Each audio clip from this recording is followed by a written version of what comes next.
Welcome to the Books and Parchments podcast.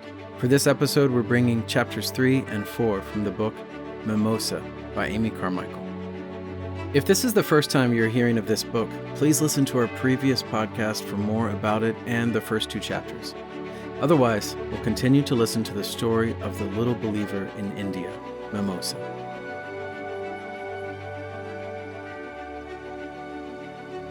Chapter 3.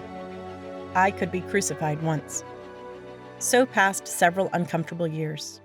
Mimosa acquired a tiresome trick of shrugging her shoulders and answering back, for she did not by any means grow into a sweet little saint all at once, and the rather frequent and sometimes severe chastisements left her sometimes in a very unsaintlike frame of mind.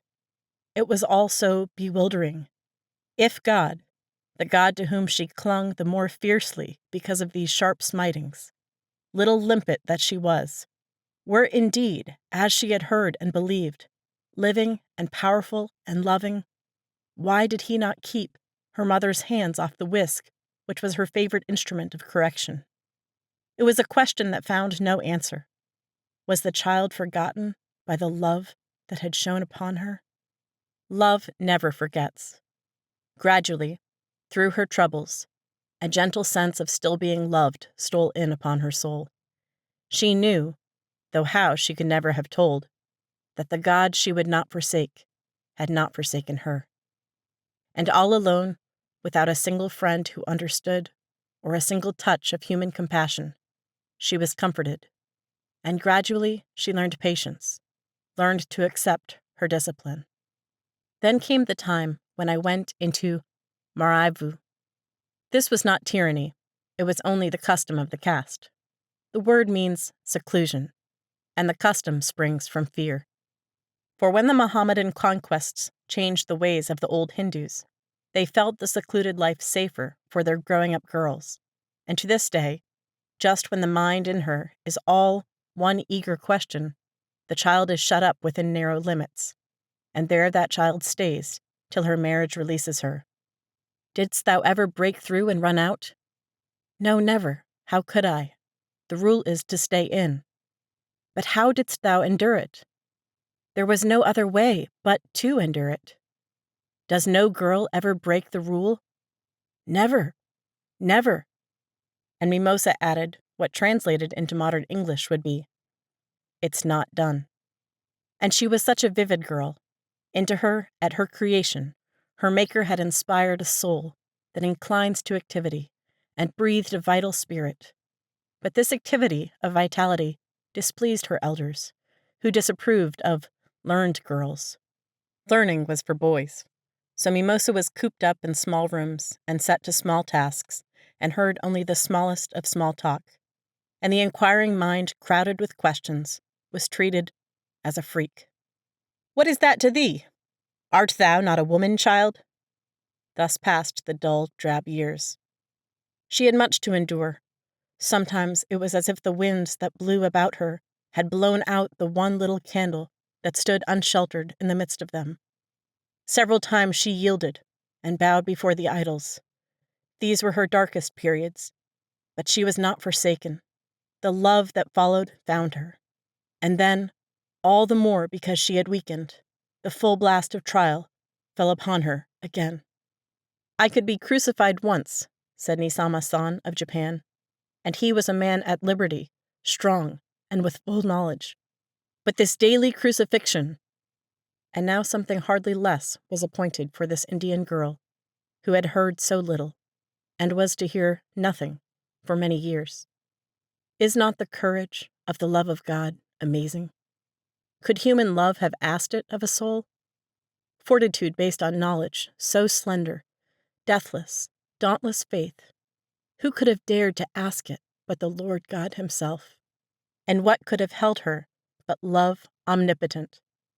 We have yet to prove more bravely the forces of that love.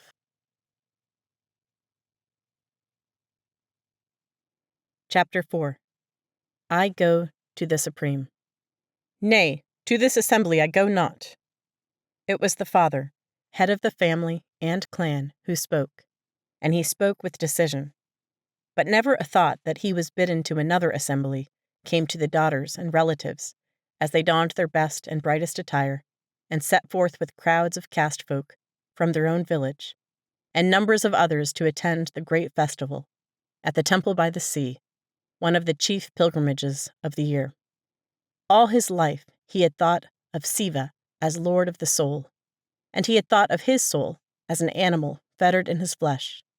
His soul belonged to Siva, as an animal belongs to its master, but the fetter of the flesh had bound it. All he had done in the course of his religious life had, stated simply, but one object. His prime business was to loosen the fetters of this bound soul that it might be restored to its owner. But the fetter of the flesh had bound it. All he had done in the course of his religious life had, stated simply, but one object. His prime business was to loosen the fetters of this bound soul that it might be restored to its owner. And now, that which would forever free it from this fetter of the flesh was upon him, and he looked death in the face. He had worshipped in scores of temples, given alms, daily rubbed the sacred ashes, the vibhuti, on brow, breast, arms, had traced, in so far as mortal might, the intricate labyrinth of the 1008 names and attributes of his God, and had worshipped Siva's wife and sons, whose images were everywhere to be seen in wayside shrine and Saivite temple. To make all safe, he had sacrificed to countless demons. There was nothing he could think of that he had left undone, nor had he ever done those things which he ought not to have done, except in the matter of his daughter's star. He had yielded to her vain desire, and to secure an education for his 2 sons, he had let them eat of Christian food. And now, all that was left was to gather into one last symbolic act his whole life's faith. And Mimosa, trembling, saw her mother bring the box of sacred ashes to him. "Mark the vibhuti," she said.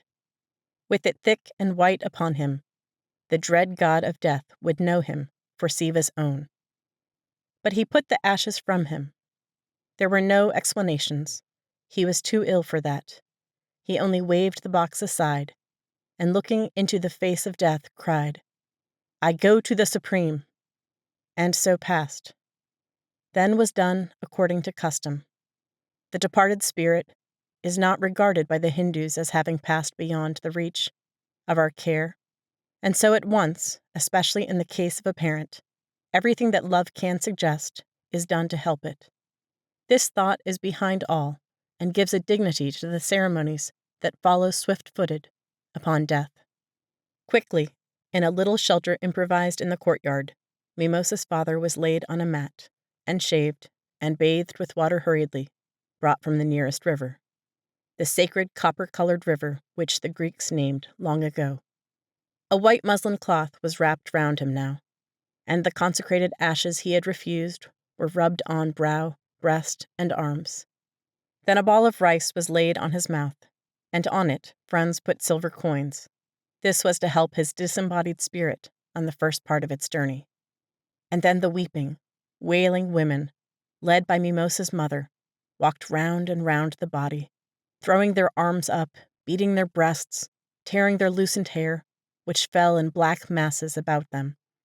And they sat down on the ground, and rocking backwards and forwards, chanted the song that compares the dead man to all that is strong and glorious and dear. No one can sit through such a scene unmoved. It is the stuff that grief is made of, the grief that has no hope. All this our little Mimosa heard and shared, but she was too dazed to chant, too stunned for tears. And when they carried her father forth to perform the remaining ceremonies at the cremation ground, while the conch shell was blown and a band of many instruments blared in deafening chorus, she felt that the walls of her whole life were falling down about her.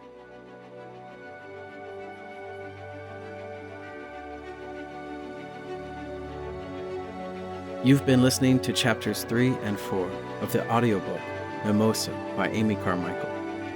For more on this book, visit our website, booksandparchments.com, or find us socially using @booksandparchments. May the Lord encourage you and be encouraged by you.